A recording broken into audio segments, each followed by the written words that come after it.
Hello, and welcome to Moscato and Tea. This is the show for all things beauty, business, and community with your hosts, Inez and Chiquita, keeping it raw, real, and unfiltered.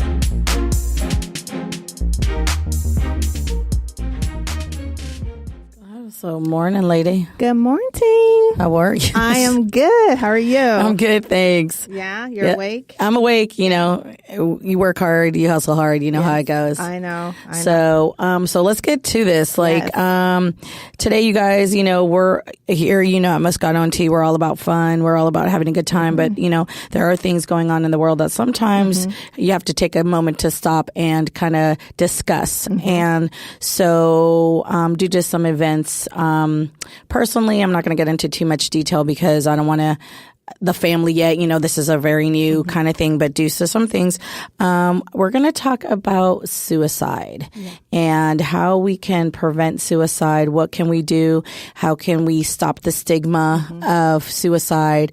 How can you go about bringing more awareness? We have a lot of awareness of a lot of things, you know, breast cancer. We have a lot of things, but suicide seems to still be that hidden secret. Talks. Yes. And a little stigma with mental health. There's just a lot going on with it. And so today, kind of want to bring light to this situation and talk more. So with that said, we're going to go ahead and introduce our lovely guests today that are here to help us understand a little bit and how we can bring more awareness to suicide. So yes, we have today from the American National Association of Suicide Prevention, we have Ruth and Anne-Marie. Welcome, ladies. Welcome, ladies. Thank you so much. Excited to be here. Yes, thank you so much for coming. So basically, I just want to kind of get into the heart of these things and, you know, how we can as a society and as humans, especially, you know, I know suicide is, it's a big thing. You know, everybody always assumes that it's not going to affect them in some way. They might, but in reality, just like cancer, somebody knows somebody who has been affected by suicide. You really don't really think about it. You do. I know when I was in high school, someone I went to high school with committed suicide. And then, you know, you just kind of hear and then it just kind of goes away. You don't really ever think it's going to affect you, your family in any kind of sort of way. When it does, then it's kind of like a shocker. So I just kind of wanted to talk about how we can make more awareness. I come just give you a little bit of a background, especially men and women of color, all color. We're talking about, you know, Black, white, Latino, Asians. You know, there seems to be this stigma that, you know, especially in men, that you're macho, you can't speak about your feelings, you're not allowed to be sad. You're not allowed to be depressed. You're not allowed to show your emotion. You better man up and keep things kind of to yourself. And, how do we go about break the cycle and in a gentle way? And then we'll definitely talk about you ladies and how you came aboard and how you all work with the foundation and kind of go from there. And we can just kind of do like an open forum and kind of see where we go here. Yeah. So whoever would like to start. Well, first of all, suicide is the 10th leading cause of death in the United States, which is scary because suicide is preventable. And one of the things that Ruth and I and AFSP really tries to advocate for and really underscore is we're trying to break the stigma around suicide, because a lot of times the stigma of getting mental health treatment or treatment for mental health conditions interferes with getting treatment for mental health conditions. Correct. And that in turn perpetuates a cycle where people don't get the help they need. So, Ruth, did you? Well, conversations like this are the way to do it. Saying the word suicide is the most important thing you can do. People are scared to say it. They're scared they're going to put the idea in somebody's head, and it's just not true. Suicide breaks down that barrier and allows people to talk about it. I've found that so many times when I've shared my story with people. They come back, people that maybe have never talked about it will share theirs. So, you know, the key is just to say to somebody, are you thinking about suicide? Not, are you thinking about hurting yourself or are you sad? Just, are you thinking about suicide? You will not be putting that – that's the most important thing we can say. You will not be putting that idea in their head. And if you think somebody's thinking about it, chances are they might be. And they probably be relieved that you're bringing up the topic because, I mean, she says, be the voice. I say, talk saves lives. Oh, I also say be the voice. My shirt. But it is very powerful. Just bringing up that conversation and allowing people to talk about it is so important. With that said, it is very shocking. Like, it's one of those shocking, and it's one of those things where you ask yourself, when someone has committed suicide, what could you have done to be there? Or that person didn't show your typical ideas of suicide. You know, they don't really speak a lot, but when you do see them, they're always happy. They're always, or they're projecting like everything is great. And my life is great. I'm in a good point. So how do you know?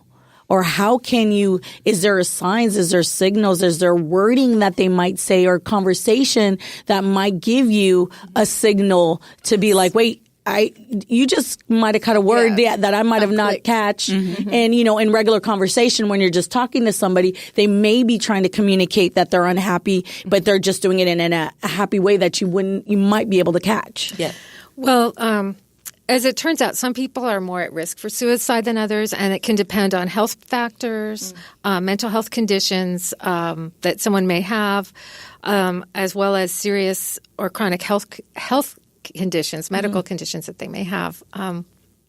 Also, environmental factors such as stress. Unfortunately, access to lethal means, such as firearms, is something that puts people at risk.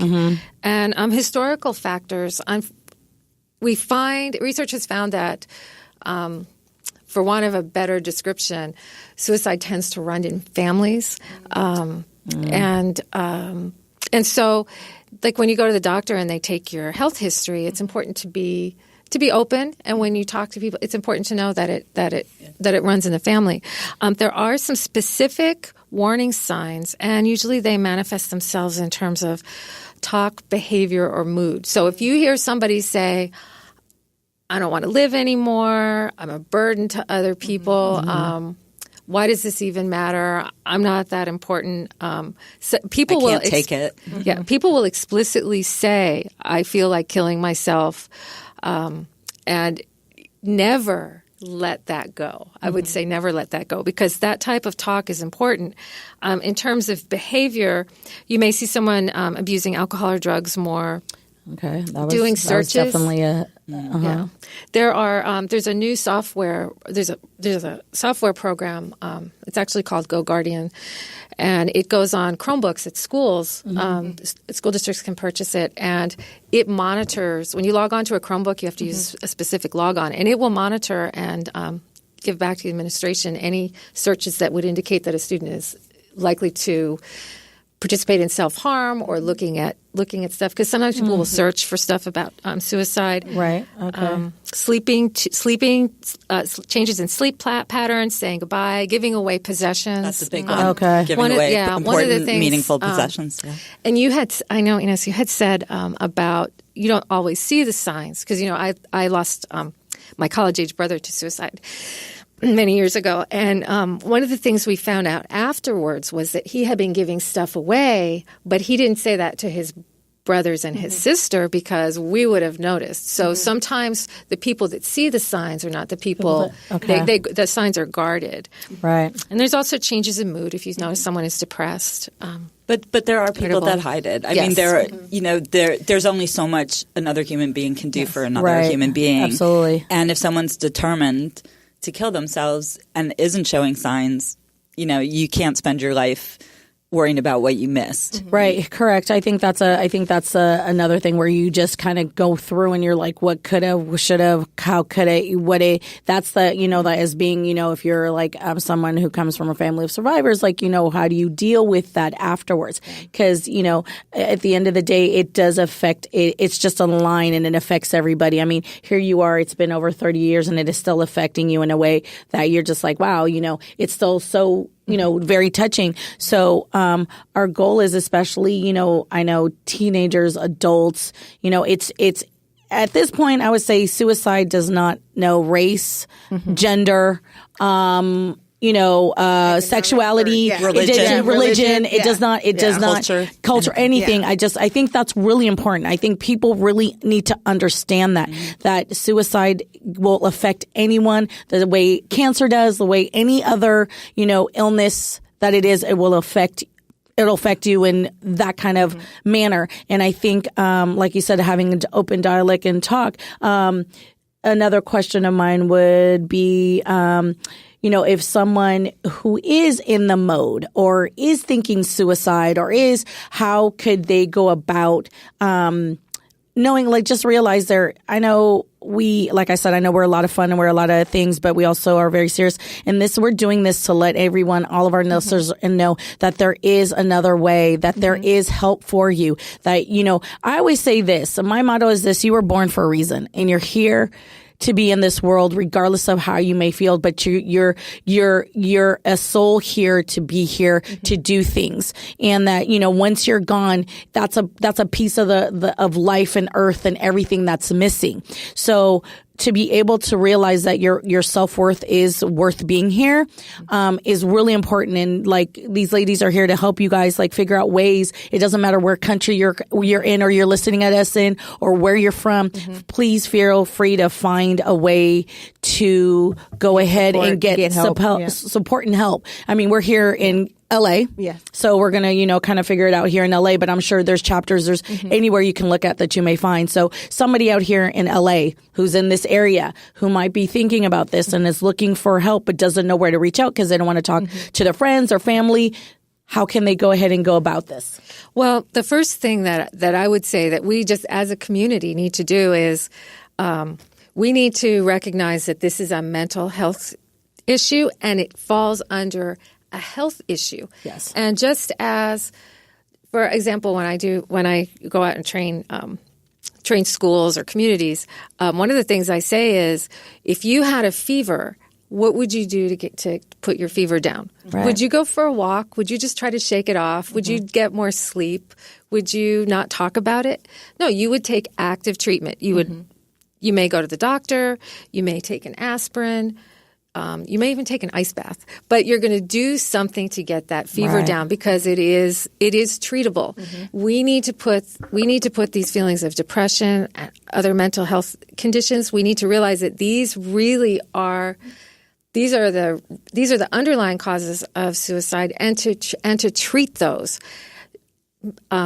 There's psychotherapy, there's therapists, there's talk support therapy, groups and there's things. There's also treatment, and I liken psychotherapy to physical therapy. If you hurt yourself, you can do more exercises and train yourself and strengthen what you have to be stronger, and medication, just as you would take an aspirin to get your fever down, you can take medication to control some of these conditions. And if we think of these as health conditions and we put it around that frame, all of us, we're all going to be better off. How is the funding for your organization? How has that come about? Is it just private donations? Well, we have some of those. Funding? We do a lot of public outreach. We have walks. This is actually our walk season around the country. It's the American Association for Suicide Prevention is a national organization, and we have over 400 chapters in all 50 states. So each one of these chapters has walks, and we all raise money. 400 walks and 80 chapters. Oh, okay. That's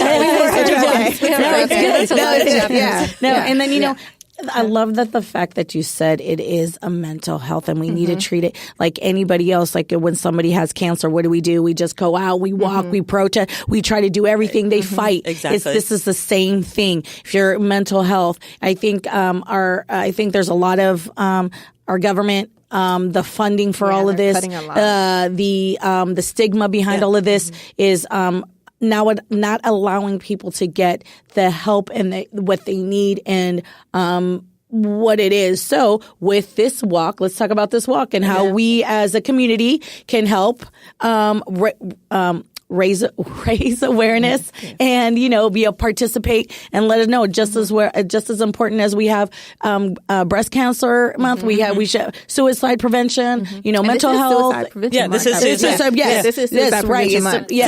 September. So, this is the time. So, well, the walks are an amazing experience. It's a lot of loss survivors. A lot of people